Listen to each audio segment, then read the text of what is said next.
Whoopsies. When you're in Salem, you don't want to do anything superstitious. So I think if you like story time, yeah, maybe you'll like this. Oh, it's Tito's turn to suffer.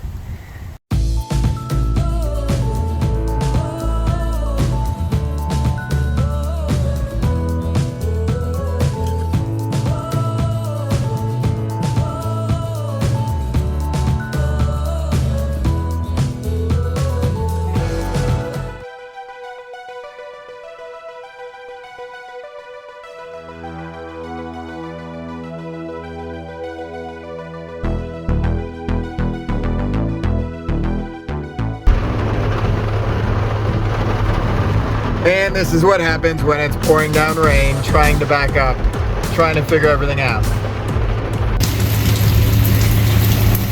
Whoopsies. Oh, now it's wedged in there. I feel like this is a game. Which door will open?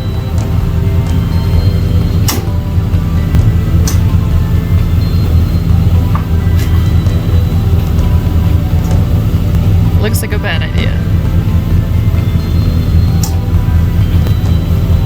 You didn't close it.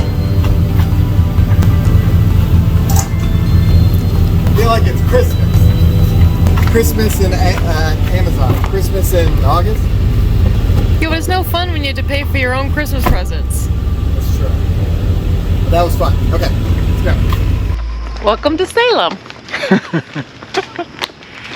We're in Salem, Massachusetts, and we're about to do the witching tour. I don't know. We're gonna. It's our own self-guided tour, checking out all the interests of Salem. What would you call it? Exploring the history of the witches.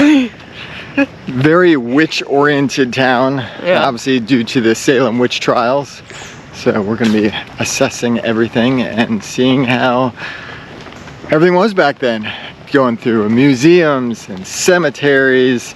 We're gonna hoof it. There's limited parking, plus it's pretty, I don't know, small spaces. We have a big truck, so we think this is just gonna be A lot easier. Yeah.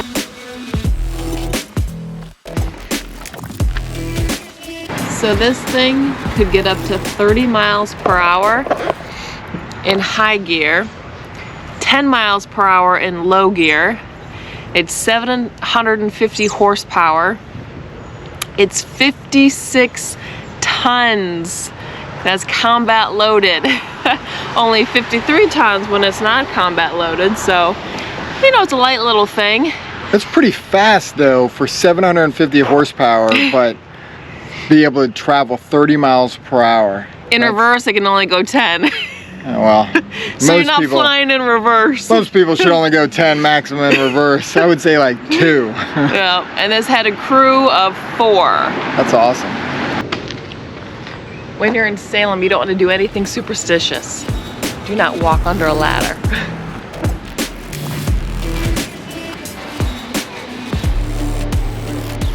Tourist destination number 1, the Salem Witch Museum. Your thoughts?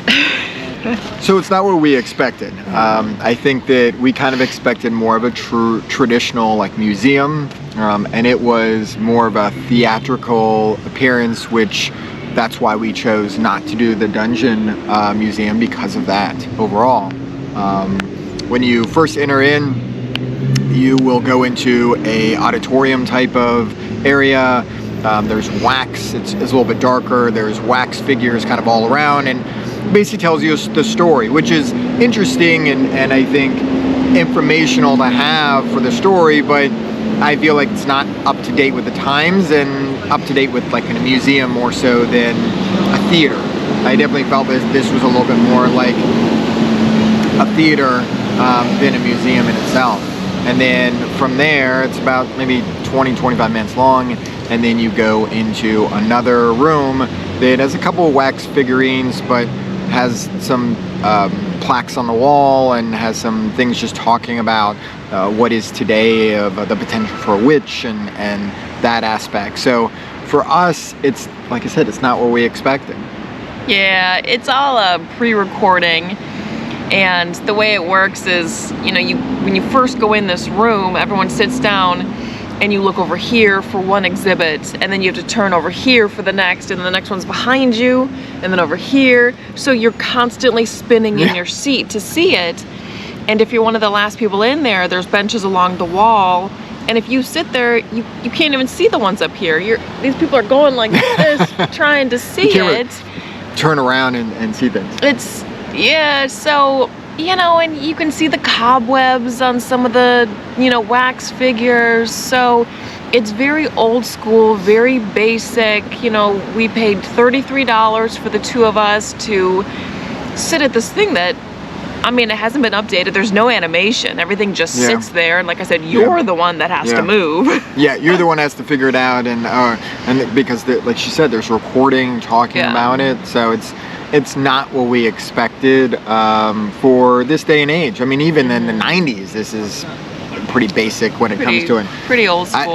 It's still a good historical aspect of what happened in this, you know, day and age back in the 1600s here in Salem, Massachusetts. But I think hold back a little bit your expectations for what is the Salem Museum going to show you. So I think if you like story time, maybe you'll like this. And only buy your tickets online. So do not come here and think you can buy your tickets from them. You have to have your phone. You can scan the QR code at the front.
What'd you find? I found my next pair of heels. Wow.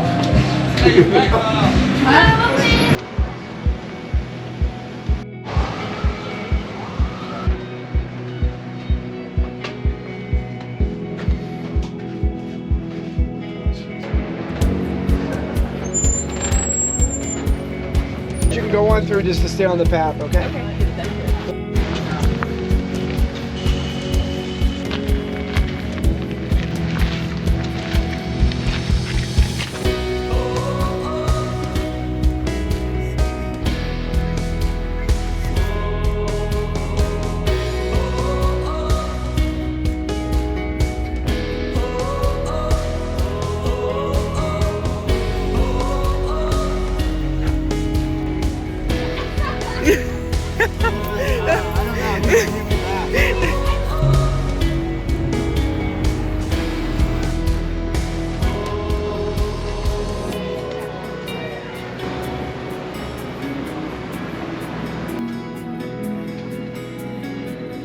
Gotta find the right section first. Scroll to the left. Start with this one.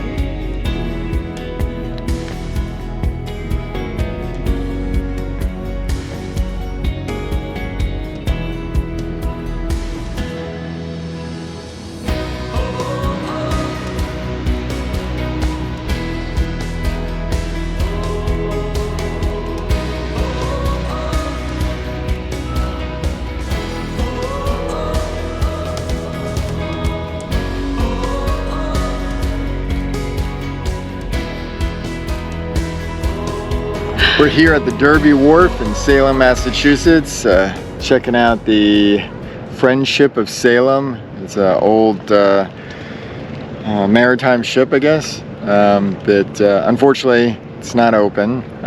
It's only open on Saturdays from 12 to 3.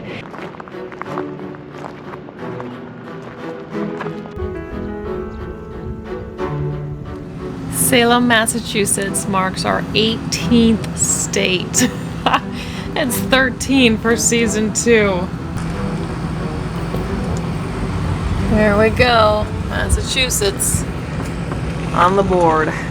So we just have 1, 2, 3, 4, 5, 6, 7, 8, 9 left for season 2. And then we'll be back in Florida. We had planned on doing more than we actually ended up doing. I think we got a little disheartened when we saw the Salem Witch Museum. We thought it was going to be a little bit better, and so then we looked at some of this other stuff. We're like, do we really want to spend the money on it? 50 years of the Salem Witch Museum. So that explains why we felt like it was so outdated. Pretty sure this has been pretty much the same since it opened in 1972. Every single tourist shop has one of these books, talks about Salem. So it has this list of all these different activities that you can do, just page after page. So there's a lot going on. A little map of what to do. So it's probably best when you come in, you go to your first shop, pick up one of these books, give you lots of ideas on what there is to do in the area.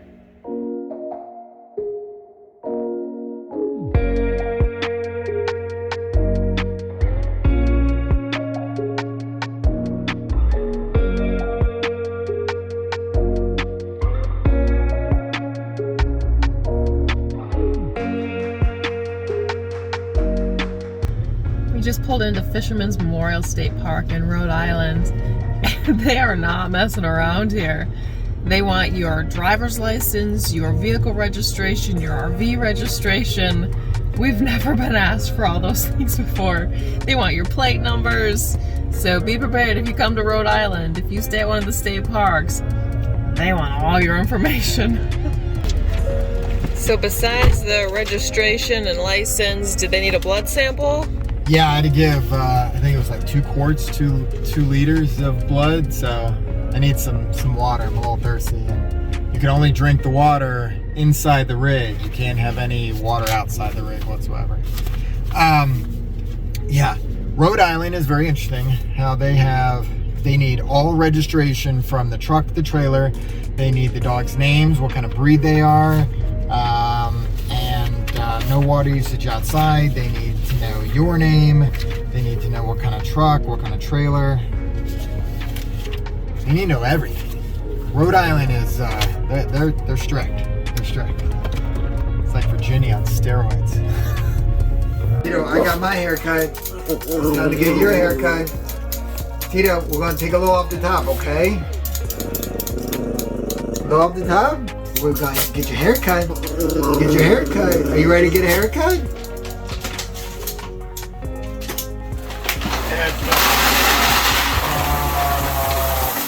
Look at that pour.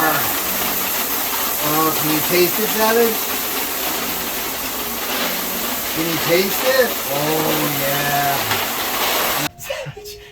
She's like, is it here? No, that's the old stuff. Is it here? No, that's the old stuff.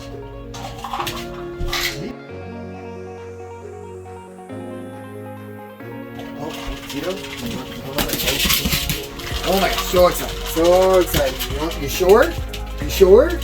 Is it dinner time? Is it dinner time? You want some? Are you sure? Are you sure? Are you sure? Just give it to me. No. Oh, number 19 on our list is little teeny tiny Rhode Island. We found out that Rhode Island has a population of about 1 million, and recently the visitors to the area number about 26 million. So we've outnumbered them just a bit. Oh my gosh, this is so small. Okay.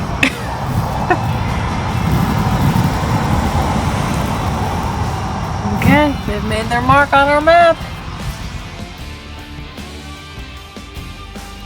Now, Tito's getting a nail trim. Now, where is Savage? Got a hiding spot.